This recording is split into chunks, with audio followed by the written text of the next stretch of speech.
Okay. 3 instead of 2 stories. Up until a few minutes ago, I only thought I would share 2 little stories, but my sister in the last minute gave me a wonderful story. And I guess you could say all 3 are still related to the Chag that we just said goodbye to. Although its message, if we remember from last week, is meant to last till next Hanukkah, creating light.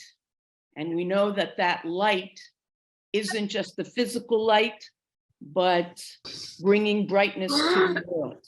So the first story I have mentioned, I don't think this year, but previously, I have mentioned a lawyer, an incredible woman named Nitzana Darshan Leitner. She is a lawyer, and she founded several years ago an organization that is called Shurat Din, a law center whose focus is fighting terrorism, suing terrorists and their families after an attack. This week, they are promoting something a little different. And I've been receiving from Honest Reporting and items from CBC that just automatically come to me one day after another, anti-Semitic acts in Canada and certainly everywhere else. So they now have taken up the cause of fighting against terror and incitement on social media, claiming that, and it's true, these terrorists, especially the younger ones, before they go commit their horrific task, they share what they're about to do on social media. And then after, they might not be here anymore, but their followers promote it. So Shurat Hadin has been trying to sue Twitter, Facebook, YouTube, media giants who have claimed that they are immune under US law and are not obligated to do anything to block terror organizations. Well, they have just announced, because that didn't stop them, that the Supreme Court of the United States is going to listen to our case. Now, what makes this connected to Hanukkah are 2 very specific variables. We mentioned fighting, not just against, but to bring light. And by coincidence, this Nitzana Darshan Leitner lives in the city of the Maccabees, Modi'in. So that's my first. And if you look up Shurat Hadin, you will see this, and they are looking for support. The second story, we've thought of the miracle of Hanukkah. Last Thursday, I was overwhelmed by what I would consider a miracle. I've mentioned before a wonderful institution. I'm a little biased, for my sister works there, but Aline Pediatric Rehab Hospital had an innovation fair where people were invited to come walk around the hospital, and there were different booths that different doctors, scientists would share with you different innovations that the hospital and people at the hospital have created. So one I have to, in particular, if we're talking about light,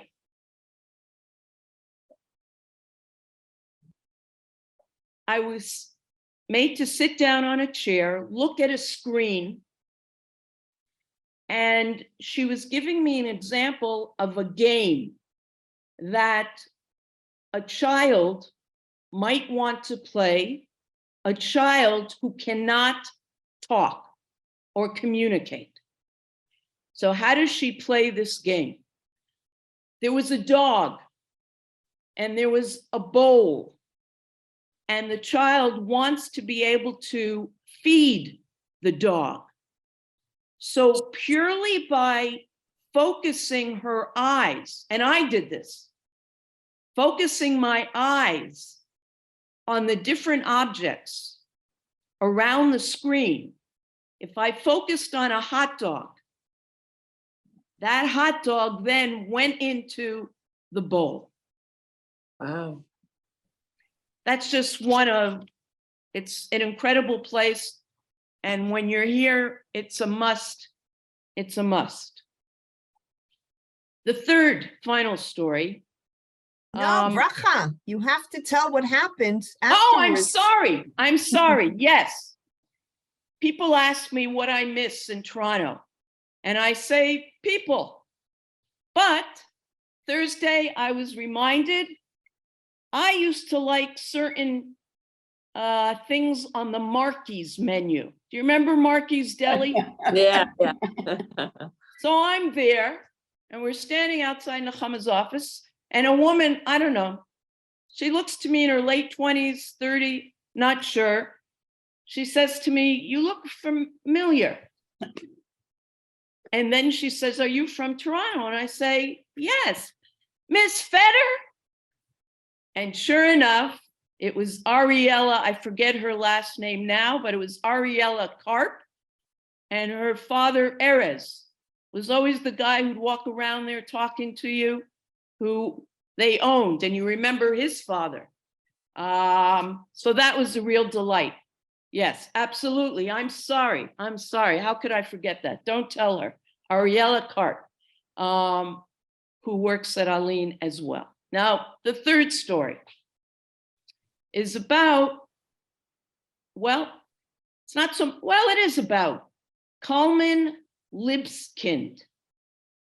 Who is Kalman Libskind? He happens to be a TV radio personality.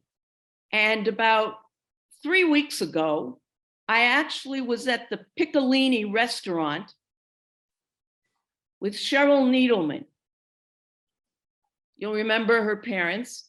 And at the table next to us was this Kalman Libskind. I recognized him, I don't know him, with his wife and another couple. Anyway, that just happens to be a coincidence. He went to a yeshiva high school where a Rav Druckman taught. Now, who is this Rav Druckman? Just died. He just died on Sunday. He was the leader of the religious Zionist community, a teacher, a Rav, and a member of Knesset, and known to be, in one word, a man of Hineni. He was always living his life that way, whether in the Knesset, whether in school, or whether with his family. He was a guy who always said, Hineni. So he was 90, but still crowds and crowds at his funeral. So this Libskind tells the story. He says, about 5.5 years after he graduated from that school, and he said he barely graduated, he was not a student, and he was way down, not known, certainly not by a Rav Druckman, he assumed. Anyway, he's getting married, and there was a custom, no matter how many years after you graduated, that the Rabbanim of the school would be invited to your wedding. And so he invited, even though he was hoping, he said honestly, that he wouldn't come because they didn't really relate. He didn't think so. Anyway, they have the wedding. Everybody goes home. It's midnight, and the photographer is still taking pictures of just Kalman and his bride. And somebody comes running up to him and says, "It's midnight, Rav Druckman is here." And he says, "What? It's midnight. What am I going to do with him? Nobody's here. It's just my wife and me." Rav Druckman comes in, sits down and says, "Do you have any wine?" They get him wine. He says, "Borei Priya Gafen," wishes them well, and runs off because he's going yet to another wedding. Mm. And that's the kind of guy he was. And Kalman said, there were 600 people at our wedding, but only one that we will never forget. Mhm. Anyway, Very nice. Yehi Zichrono Livracha. And he gave that as an example of just, he touched so many lives because that's the kind of individual he was. And may we be worthy of many more like him.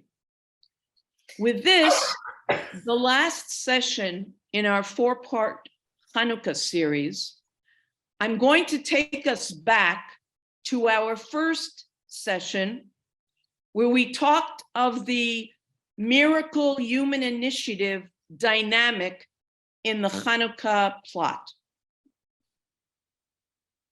What does this human initiative look like? For sure, words that come to mind in the Hanukkah narrative are martyr, warrior, and zealot, all for the purpose of defending our religious freedom, national autonomy, and sacred places. Now, just one word about martyr, because I really want to focus today on zealotry. Just in case you don't remember, I remember Hanukkah time last year, I mentioned that the Maccabees realized that even if they had to fight on Shabbat, that's what they were to do, and not be like another Jewish group who decided they can't fight on Shabbat, and so they gave up their lives. They had the insight to realize that's not what God would want. If you have a way of staying alive and with the right values, we go for it. Okay, now I'm going to share the screen.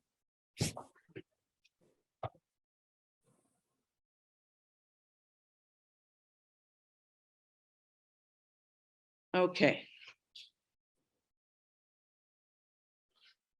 Matityahu's reaction to the desecration. So I'm reading from Maccabees 1. And you're aware that this book did not make it in to the mainstream Tanakh. That's significant, and we'll come back to that. So let's remind ourselves exactly what happened here. Matityahu is speaking after they've seen the desecration. To what end, therefore, shall we live any longer? Then Matityahu and his sons rent their clothes, and put on sackcloth and mourn very sore. By the way, as I always ask of you, please have a sense of how you're feeling as we read this. In the meantime, while the king's officers compelled the people to revolt, came into the city Modi'in to make them sacrifice. And when many of Israel came unto them, Matityahu also and his sons came together. Then answered the king's officers and said to Matityahu on this wise, Thou art a ruler and an honorable and great man in this city, and strengthened with sons and brethren. Now therefore come thou first and fulfill the king's commandment like all the heathens have done, yea, and the men of Judea also, and such as remain at Jerusalem. So shalt thou and thy house be in the number of the king's friends, and thou and thy children shall be honored with silver and gold and many rewards. Then Matityahu answered and spoke with a loud voice. Though all the nations that are under the king's dominion obey him and fall away everyone from the religion of their fathers and give consent to his commandments, yet will I and my sons and my brethren walk in the covenant of our fathers. God forbid that we should forsake the law and the ordinances. We will not hearken to the king's words to go from our religion, either on the right hand or the left. Now, when we had left speaking these words, there came one of the Jews in the sight of all to sacrifice on the altar, which was at Modi'in, according to the king's commandment. When Matityahu saw, he was inflamed with zeal, and his reins trembled, neither could he forbear to show his anger according to judgment. Wherefore he ran and slew him upon the altar. Also, the king's commissioner, who compelled men, be killed at that time, and the altar he pulled down. Thus dealt he zealously for the law of God, like as Pinchas did unto Zimri, the son of Salu. And Matityahu cried throughout the city with a loud voice, saying, Whosoever is zealous of the law and maintaineth the covenant, let him follow me. So he and his sons fled into the mountains and left all that ever they had in the city. Now, how do you feel about this? And I'd like to suggest that we could really divide this text into 3 parts. But before we do that, any reactions?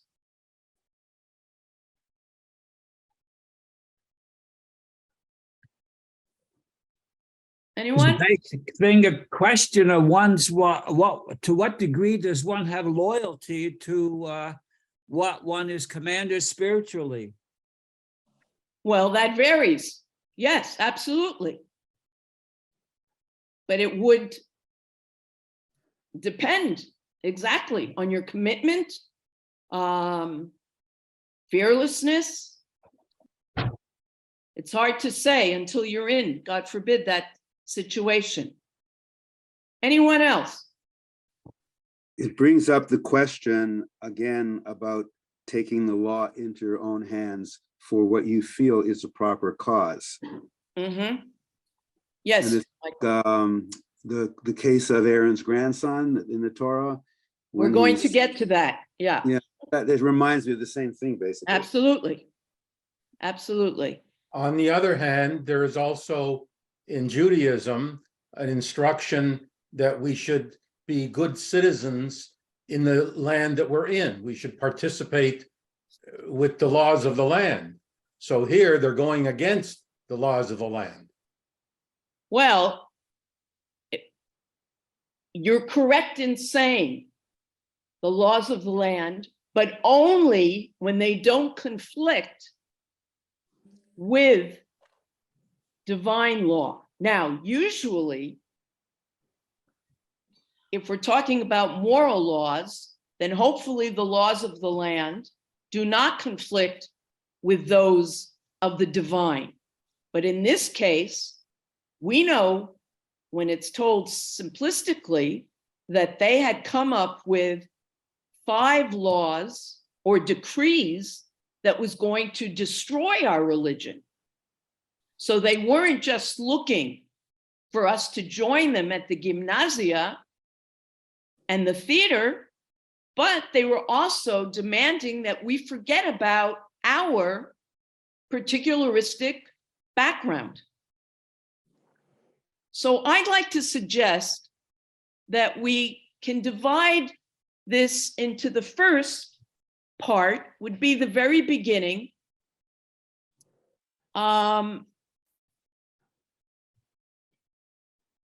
where it's a period of mourning, Avel. You know, they have this sense, as was said earlier, of such a commitment, and we'll be able to go on like this, and terms that we see on Tisha B'Av.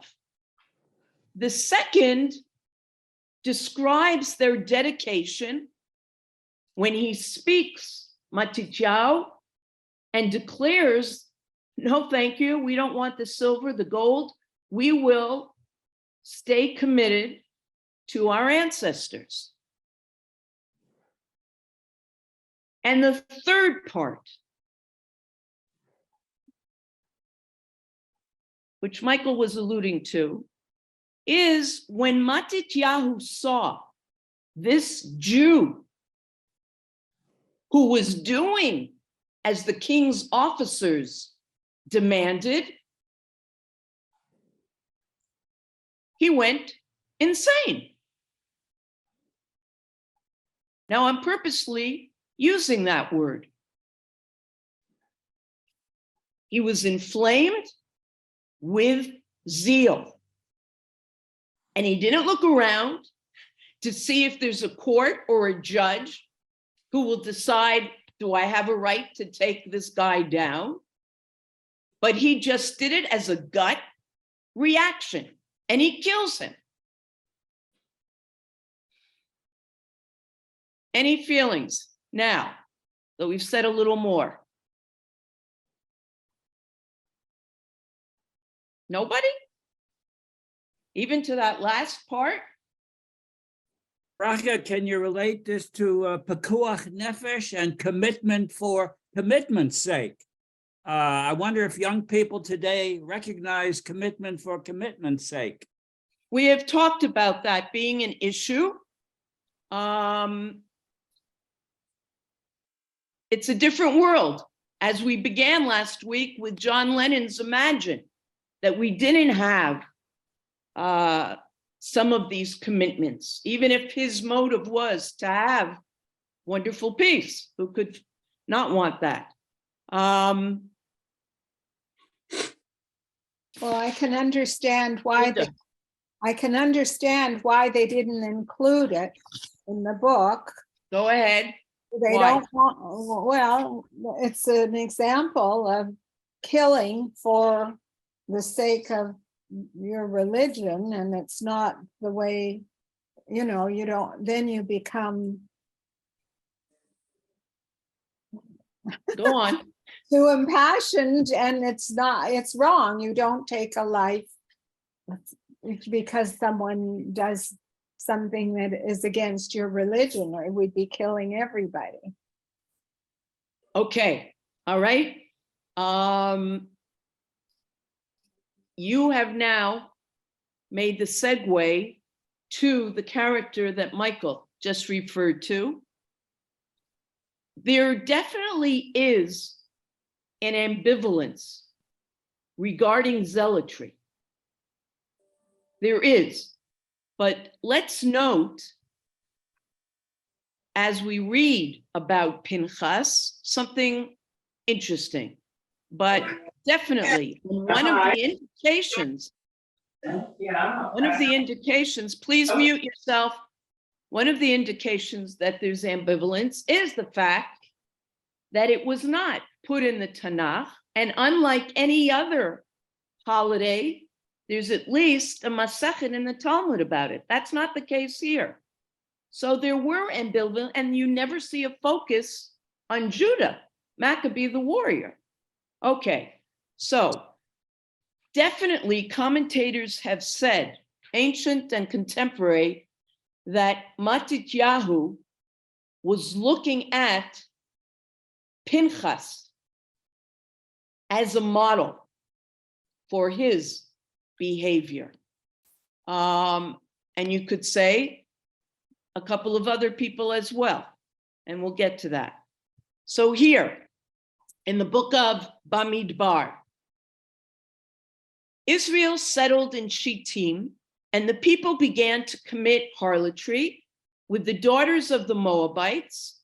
They invited the people to the sacrifices of their gods, and the people ate and prostrated themselves to their gods. Israel became attached to a particular Baal Por, and the anger of the Lord flared against Israel. Keep that in mind. The Lord said to Moshe, "Take all the leaders of the people and hang them before the Lord, facing the sun, and then flaring anger of the Lord will be removed from Israel." Moses said to the judges of Israel, "Each of you shall kill the men who became attached to Baal Peor, idol." Then an Israelite man came and brought the Midianite woman to his brethren before the eyes of Moshe and before the eyes of the entire congregation of the children of Israel, while they were weeping at the entrance of the tent of meeting. Pinchas, the son of Eleazar, the son of Aaron, the Kohen, saw this, arose from the congregation, and took a spear in his hand. He went after the Israelite man into the chamber and drove it through both of them. The Israelite man and the woman through her stomach, and the plague ceased from the children of Israel. Those that died in the plague numbered 24,000. The Lord spoke to Moshe, saying, "Pinchas, the son of Eleazar, the son of Aaron, the Kohen, has turned my anger away from the children of Israel by his zealously avenging me among them, so that I did not destroy the children of Israel because of my zeal. Therefore say, I hereby give him my covenant of peace. Briti shalom. It shall be for him and for his descendants after him as an eternal covenant of kahuna, priesthood, because he was zealous for his God and atoned for the children of Israel." Now, anybody a comment about this episode?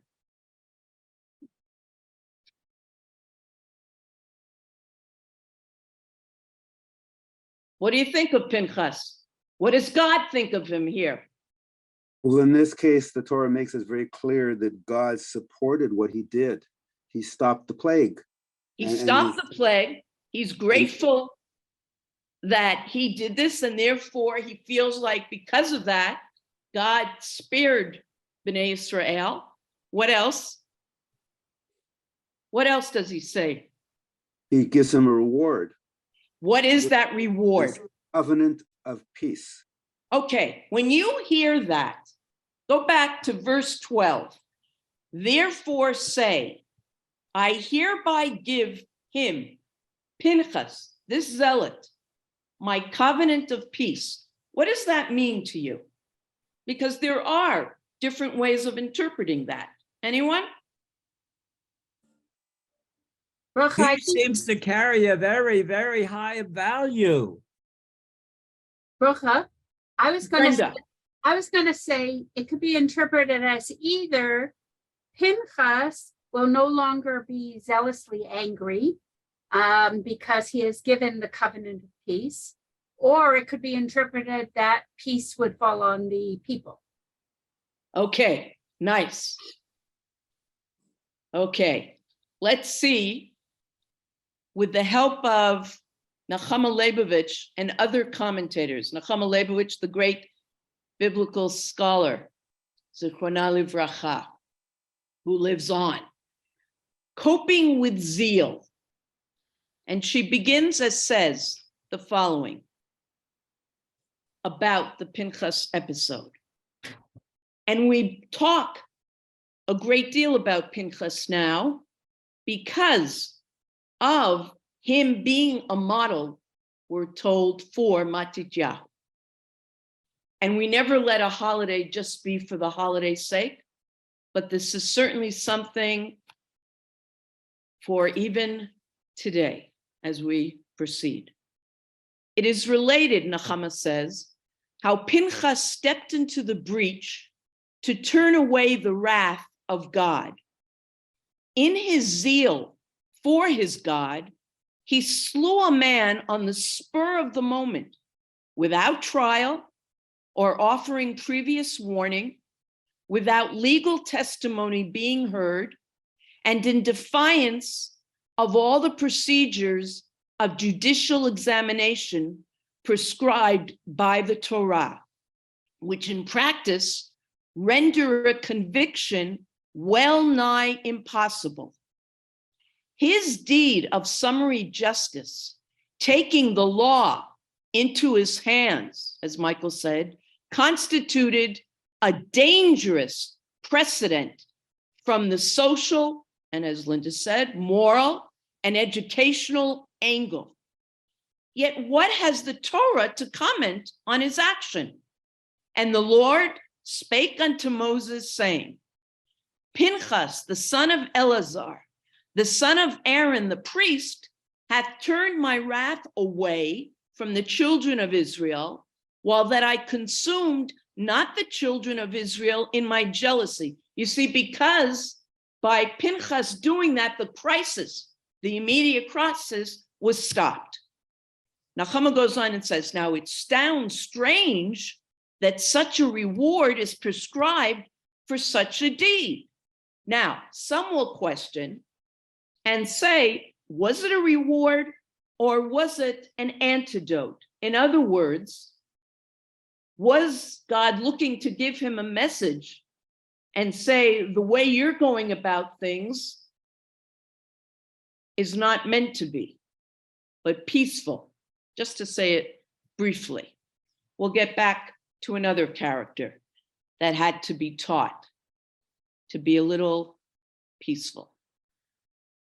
Rabbi Baruch Epstein, also known as the Torah Tmima, says the following. Realizing that there is something very precarious about zealotry, he says, such a deed must be animated by a genuine, unadulterated spirit of zeal to advance the glory of God. What does he mean by genuine? What is he suggesting? That probably there are people who are zealous, but for the wrong reasons. So we have to be sure that they're genuine. In the case, who can tell whether the perpetrator is not really prompted by some selfish motive, maintaining that he is doing it for the sake of God when he has actually committed murder? That was why the sages wished to excommunicate, yes, Pinchas, had not the Holy Spirit testified that his zeal for God was genuine. Now, we're going to look at three different thoughts of one of our favorite thinkers, Rav Kook. Here, he is going to make an attempt at reassuring us about the character of Pinchas. Do you remember when the Psukim mention Pinchas? They say he is the son of, and then what else do they say? HaKohen. Aaron HaKohen. Okay, now let's see what he says first and why that's significant. The Torah specifies, and we know the Torah doesn't use extra words, that he is Pinchas ben Elazar ben Aharon HaKohen. He was zealous with a pure intent for the sake of heaven. The Holy One specified his family connection, grandson of Aaron HaKohen, to make known to all that the true nature of Pinchas is the same as his grandfather, Aharon HaKohen, good, beloved to all, and Rodef Shalom, a pursuer of peace. You know, Aaron Cohen was known, Aaron Cohen, Aaron the Kohen, Moshe's brother, was known not just to be an Ohev Shalom. What's the difference between an Ohev Shalom and Rodef Shalom? I trust that all of us gathered here love peace in all kinds of formats. But not everyone is a Rodef, really actually does something to bring it into being. Well, Aaron was known to do that. And we know examples from the Talmud of what he would do to ensure that. So, Kook is suggesting that it's no coincidence that they mention that he is the grandson of Aaron, even though we know that a child or a grandchild doesn't necessarily, but in this case, if they're saying that, it must be because Pinchas was genuine. He is very far, Kook goes on, from being a murderer, and this act was completely in opposition to his inner nature. It was done strictly for the sake of heaven. Therefore, Pinchas became worthy that a covenant of peace be established with him, both in body and soul. And Kook is referring to that he doesn't have to feel guilty, peace of mind. His action turned back my anger from the children of Israel. His zealous love of Hashem and his honor stopped the plague of Hashem's wrath from spreading through his nation. This is in distinction to regular zealousness that demolishes and destroys because of the hatred in the heart of the zealous one. In other words, he wasn't doing this because he had this premeditated hate of this Israelite who was bringing this Midianite woman, but it's because of his love for what he believes. Hashem specified that Pinchas was the grandson of Aaron to teach us that the true zealot for Hashem must act in a way that builds and fixes and prevents further ruination. This brings eternal purity to the world. Having said that, Kook does like the Torah Tmima, and he cautions as well. And he says, the quality of zealousness must be purified when it approaches the area of the holy. It must be a clean, divine zealousness.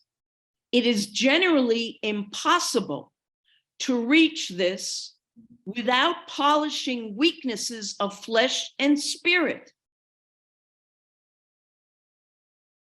We get that. Honest self-assessment must clarify that the foundation for one's zealousness is not because of one person's envy of another, based on Pasuk and Kohelet. This type of zealousness will only rot the bones, as the book of Proverbs, Mishlei, says. It must be a divine zealousness that can offer its practitioners a covenant of peace. Now, let it be clear, when it says here divine zealousness, it doesn't mean that you get to do whatever you want, saying it's in the name of religion or in the name of God. When it says here divine, it's talking about something, for lack of a better word now, positive. Please keep that in mind. The third text from Rav Kook, and interesting, he had written that one, you see, in London in World War I. You're familiar in the Siddur, in the Amidah, in the weekday, V'lamalshinim alti Tikvah.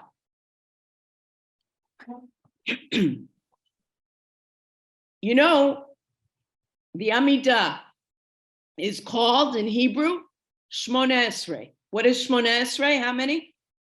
18, right? But if you look in the weekday Shachrit, there are 19 brachot, requests.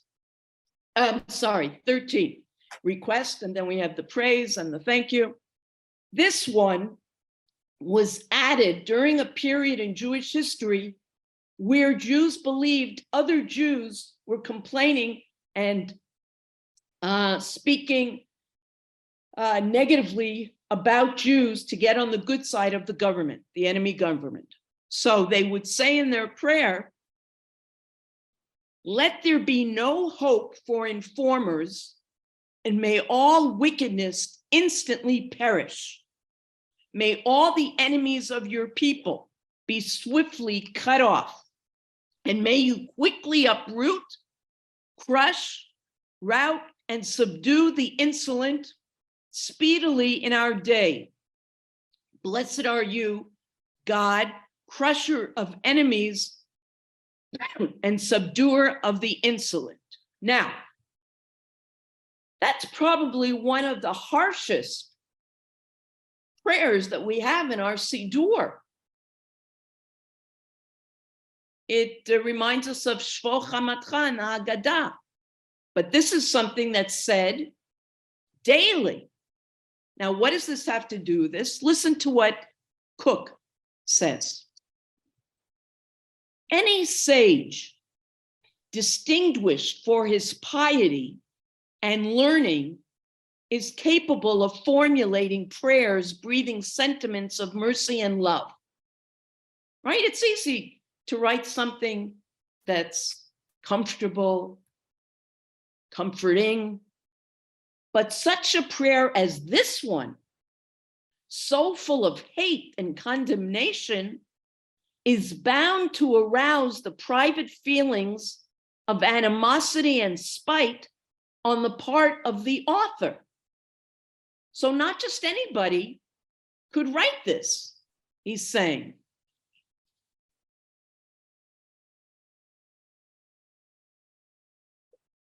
I'm going to repeat that, but such a prayer as this one, so full of hate and condemnation, is bound to arouse the private feelings of animosity and spite on the part of the author against the enemies and persecutors of his people.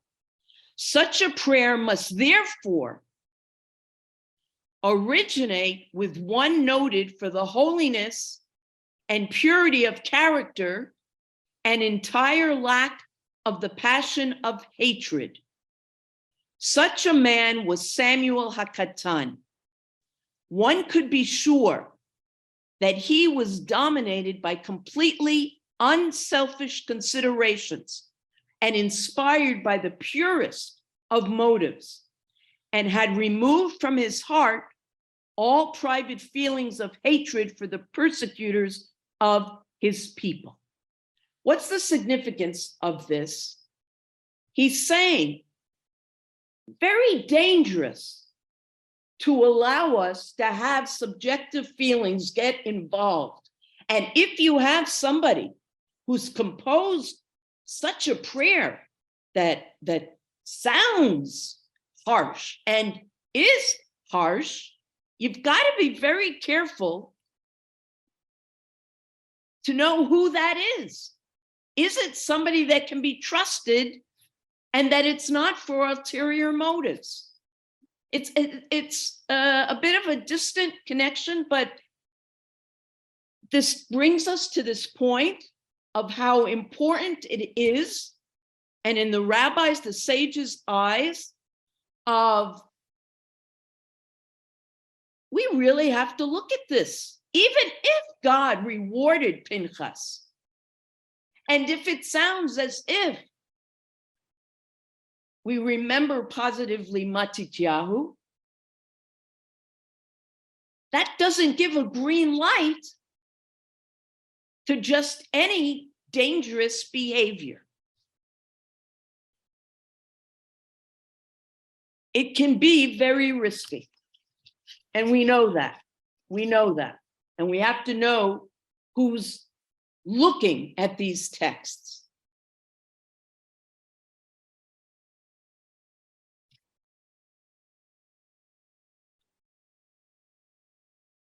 We know that our rabbis, our sages, Chazal, downplay militarism versus the miracle in the Hanukkah narrative.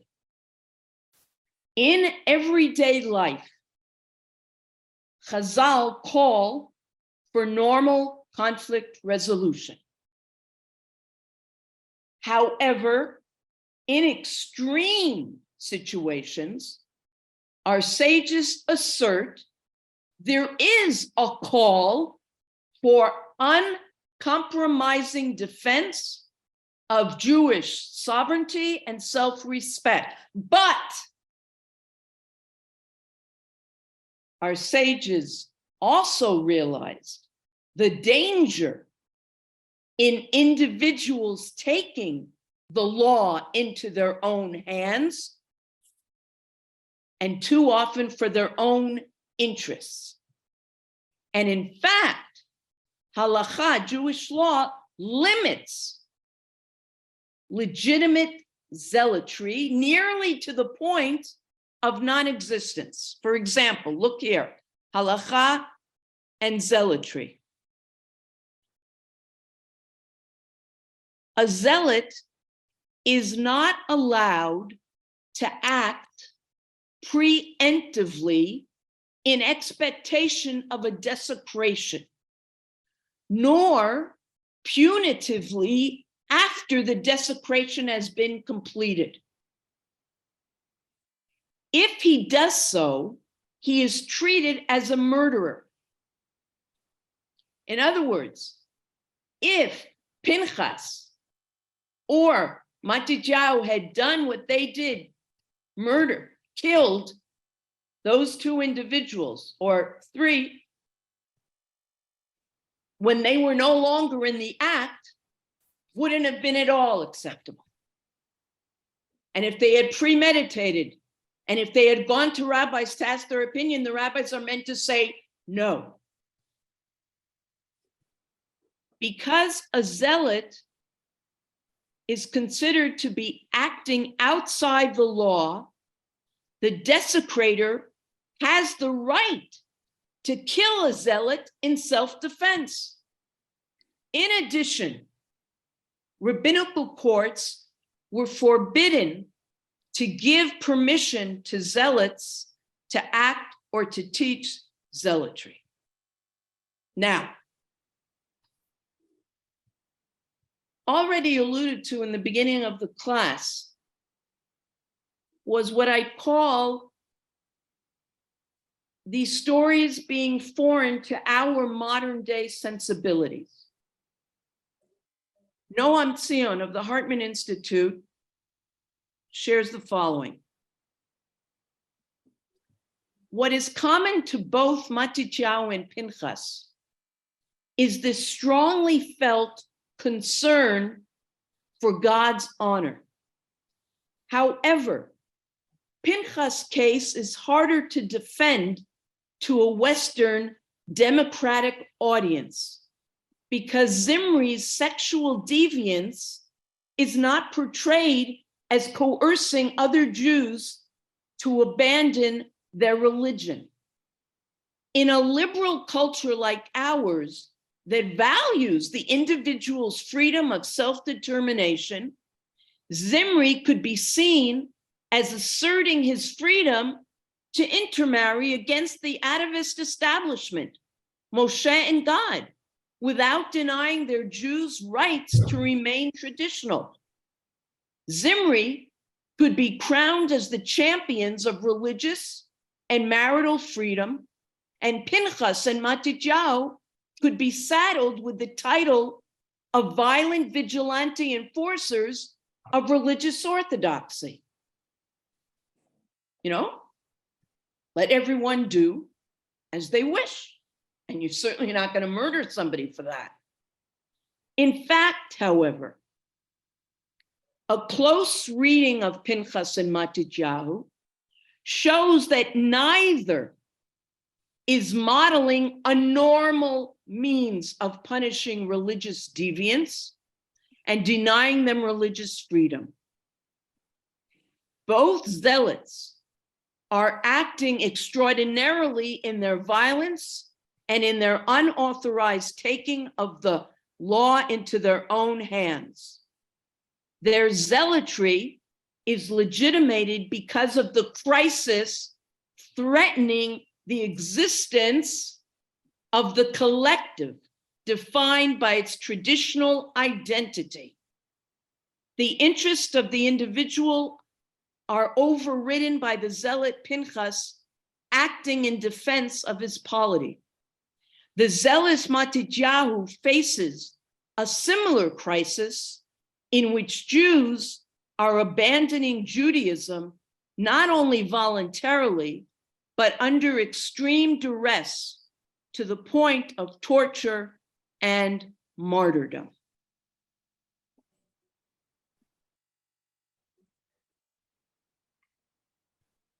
To think about. A second perception.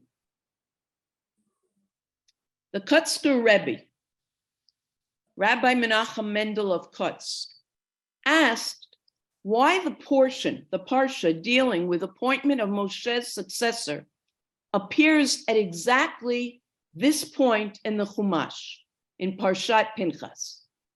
Why, he asks, is it not found toward the end of Sefer Dvarim, when Moshe will be saying goodbye?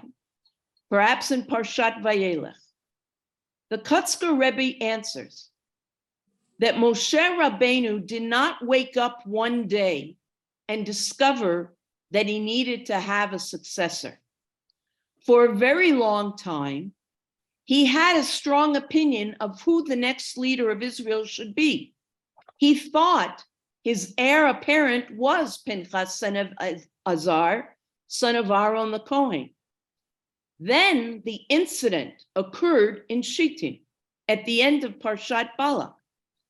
Pinchas took a sword in his hand and he was jealous on God's behalf.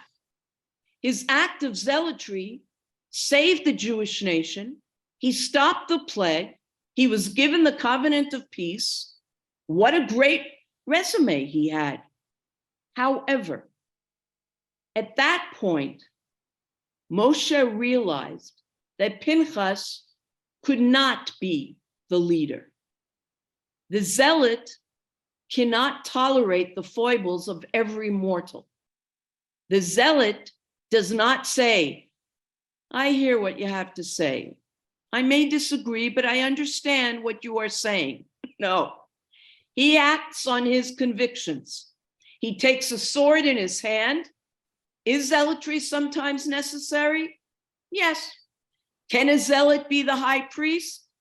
Yes. But can he be the leader, the rabbi of Israel? The answer is no, that he cannot be. So it was appropriate that right here in Parshat Pinchas, Moshe turned to God and told him, I need someone to succeed me, and I need to move on to plan B. My first plan, that Pinchas would be the next leader of the Jewish people, will not work. This is not a job for him. What I need is someone who will serve in the image of the God of the spirits of all flesh, of all flesh.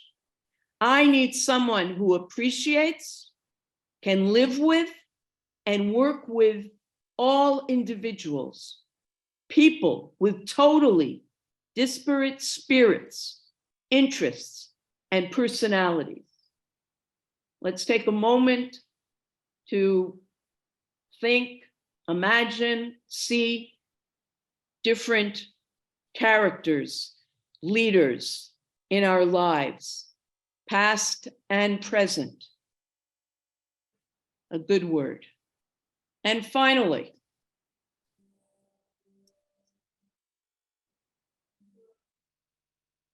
how do you teach such a subject? Educator, Tanakh teacher, and teacher of teachers at Pardes Institute in Jerusalem, Daniela Adler, expresses concern when exploring zealotry with high school students.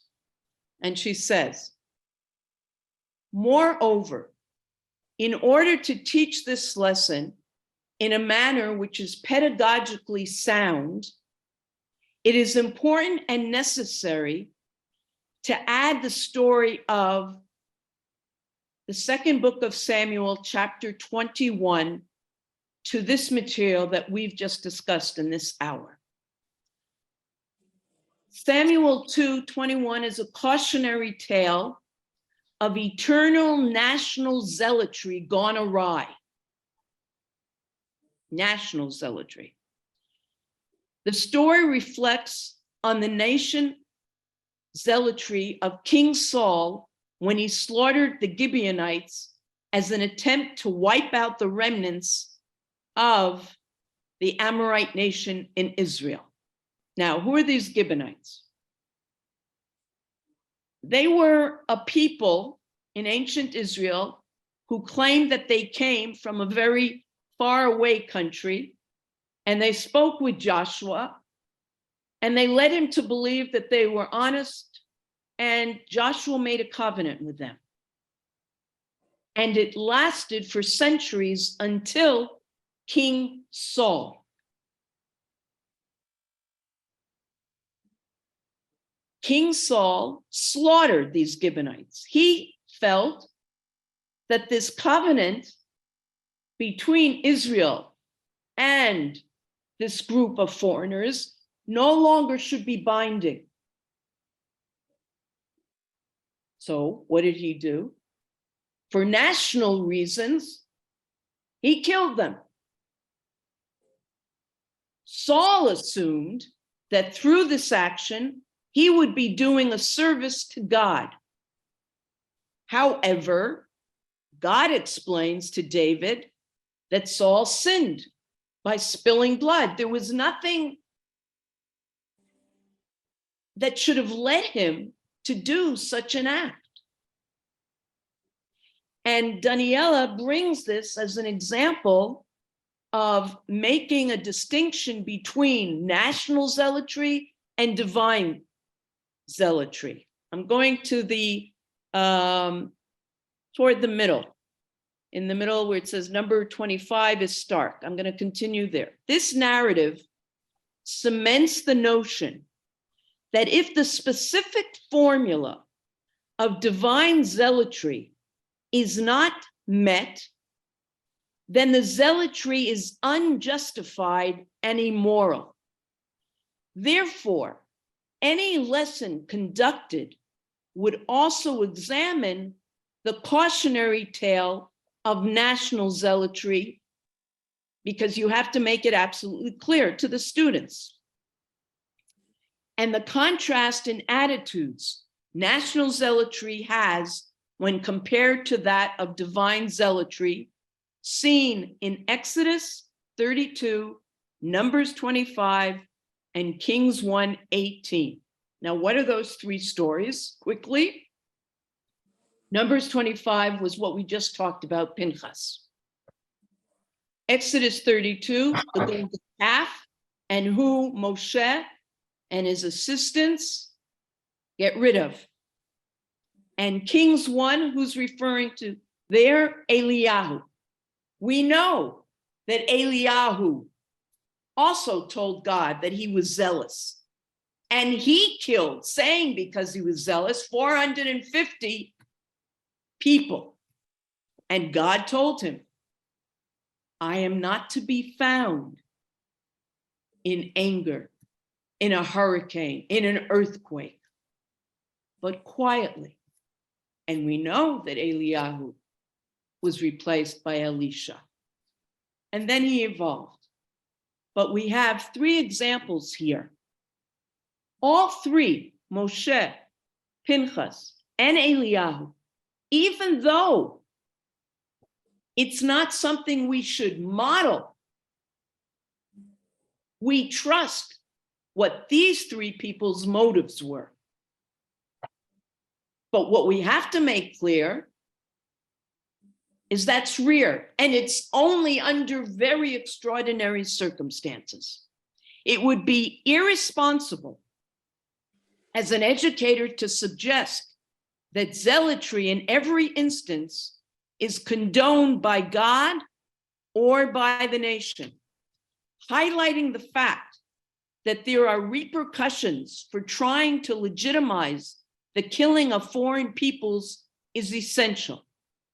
This material would be brought as an addendum at the end of the unit in order to establish the sense that the Tanakh does have moral boundaries. And most importantly about Daniela Adler, she was a student of mine and now a friend. So, anyone here to comment? I see this subject bringing us right back to something that we've said so often. No blacks or whites, very, very complicated. Not giving permission to zealotry, on the other hand. Not necessarily fully condemning, but not condemning people who we are absolutely positive are genuine.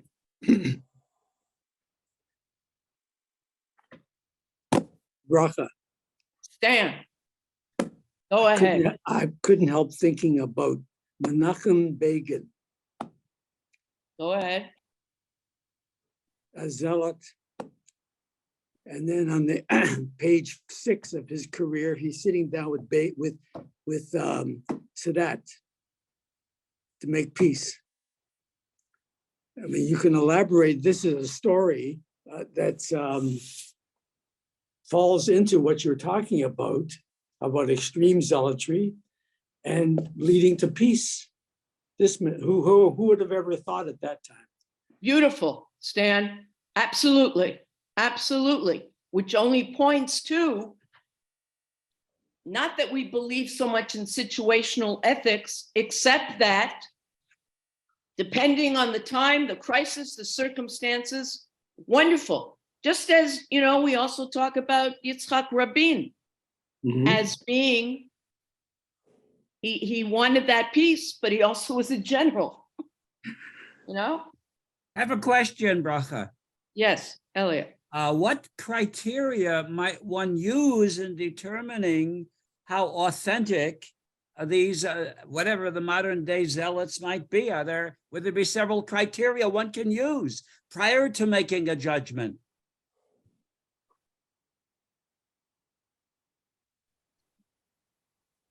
You'd have to look very carefully at the person's past. I'm saying this seriously. What has he indicated about himself? Are there any knowing ulterior motives? Are there conflicts of interest? Does he have reason to be angry? But it's very rare that you'll find somebody who would be a zealot and it would be justifiable unless the circumstances called for it. You know, we're on a daily normal day, there shouldn't be zealots who raise the sword. Absolutely not. Absolutely not. Maybe it's easier to judge when it's retrospective. When you're looking back on history, when we look back on Begin, when we look back on what happened in the Bible and during the period of the Tanakh. I'm not trying to take away, God forbid. But when we look today at different acts, and I'm thinking obviously of the extreme, you know, what are they, the Narei Gvaot, you know, if it's, Explain. it's not like they're out there murdering Arabs, but there have been cases of extremists. I don't want to call them zealots. I'll just call them extremists, Jews who have perpetrated acts against Arabs. And we certainly can't justify that. Now we're looking at it now, and I don't know that in the future you would look back and justify it all. So I'm not really answering, but I'm just saying about the others that maybe it's easier to judge them, not real time, but looking back, who would go against Begin, who would go against, obviously, just as a thought. Yeah, thank you. But you know what, Bracha? I mean, we're talking here about, the examples that come from the past are, for the most part, that you've cited today, are where the sword was raised to protect. Today, many of our zealots do not use the actual sword, but their words are even more dangerous than the swords that were picked up in the past. And you have to be constantly aware of the words that are being spouted by people and how that, in fact, could incite the destruction of various parts of the community. Absolutely. And that takes us back to what I said earlier with this example before we officially got started of this Nitzana Darshan Leitner fighting and having her case, we'll keep posted and looking when that will happen, of the Supreme Court in the States, of her organization fighting terror and incitement, saying social media is just impossible in allowing for exactly what you're saying, Marlene. Absolutely. Absolutely. Can I say something? Yes. No, so thank you. This has been amazing. I just want to mention, I noticed that it mentions that it says there should be holiness and purity of character. That's interesting. So that's something about the character of the person that writes the prayer. The other thing is I really love the prayers for Israel. I mean, I recite them a lot. So it talks about, and God to strengthen the leaders. And so it is, the whole idea is that there should be peace and harmony in the world. So we say these prayers, even for the world, and Israel, that I love, and I should have the prayer right in front of me, but it's in the Machzor for the high holidays. It really, to strengthen the leaders and what can be done to see the peace and harmony in the world amongst what's really going on. So I pray all the time for peace, but if we can do it, you could have character of holiness and purity, and we could do it in a way that can bring peace in a way that would be without From your bar. lips, Marla, to whoever needs to hear that. Our prayers are definitely, as I believe, the Israeli government's being sworn in tomorrow, as some people swear otherwise. I don't know. Anyway, we do pray. We have to. We're always praying, whether it's for Israel's leaders or Canada's leaders. Some need the prayers more than others. We all need. Bracha, Stephen? can I make another Amen. comment? Stephen, Well, what I have to say is that as a Jew, a serious Jew, one of our duties and responsibilities to ourselves and others is to constantly challenge ourselves. We know that, Bracha, right? You've taught me that, Absolutely. I believe, and others have. So keeping that in mind by always challenging ourselves, that to me means that everyone needs to challenge themselves, and their viewpoint on any issue is their viewpoint, but they should be challenging that viewpoint and questioning that maybe the other viewpoint is just, if not more valid. And a lot of people don't do that. I'm constantly challenging myself every day on every issue, and we won't go into which ones. Two that have dominated us in the past 2-3 years, but one is political, one is health, are always something that I constantly challenge. I have a viewpoint, but I'm willing to change my mind and see that maybe the other viewpoint is more valid than mine. okay, absolutely. Listening, Shema Yisrael, that Shema is perhaps even more important than seeing. The Can I make ability to another listen to comment, others. Bracha? Yes, I'd like to compliment that perceptive lady who a while back talked about trying to influence people not through ammunition or threats on their lives, but through words. It kind of reminds me of some of these Messianic Jews who, through words, might try to convince other Jews to accept their theology. However, deep down, I believe that maybe if they find we go along with that way, it'll confirm more what they think. And they're not so resolute in what they really think, but they're trying to see how we react to words. not easy, not easy, absolutely. That lady's name is Marlene that was speaking. She's a sharp cookie. Okay, Thank you, Elliot. all right. It's been good seeing you. I want to wish you a healthy January and a wonderful 2023. We will meet again on February 1st. Oh, okay. Great. So Fabulous. find something to do with your Wednesdays, okay?